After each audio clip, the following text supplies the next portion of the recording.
রাতারাতি ব্রণ দূর করা সম্ভব? ঘরোয়া 5 উপায়ে মিলবে ত্বকের জেল্লা। শীতের মরশুমে ত্বক রুক্ষ হয়ে যাওয়ার পাশাপাশি বেড়ে যায় ব্রণ ও ফুসকুড়ির মতো সমস্যা। নাক, ঠোঁটের কোণ, কপাল কিংবা গালে হঠাৎ বড়সড় ব্রণ ওঠায় যন্ত্রণা ও অস্বস্তি বাড়ে। ফলে উৎসব বা অনুষ্ঠানের আগে সৌন্দর্য ধরে রাখা কঠিন হয়ে দাঁড়ায়। অনেকেই স্কিন কেয়ারের জন্য মেকআপের ওপর নির্ভর করেন।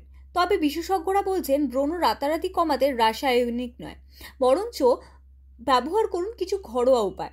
তুলসী, হলুদ, নিমপাতা, এই 3 উপকরণ একসঙ্গে মিলিয়ে সহজ উপায়ে ব্রণ শুকোনোর পদ্ধতি রয়েছে।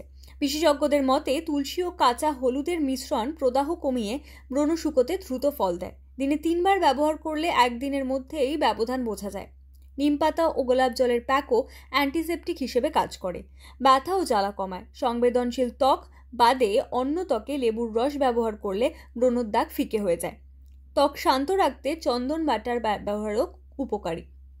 টি ট্রি অয়েলেও মিলবে দ্রুত আরাম। সঠিক ব্যবহারে সতর্কতা প্রয়োজন। ব্রণেও ব্যাকটেরিয়া বা ছত্রাকের সংক্রমণ থাকলে টি ট্রি অয়েল অ্যান্টিমাইক্রোবিয়াল উপাদানের কারণে দ্রুত আরাম দেয়।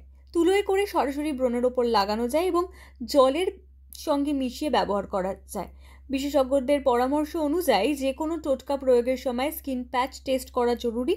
ত্বকের ধরন অনুযায়ী নিয়মিত যত্ন নিলে শীতের সময়ও ত্বক থাকবে জেল্লাদার ও উজ্জ্বল।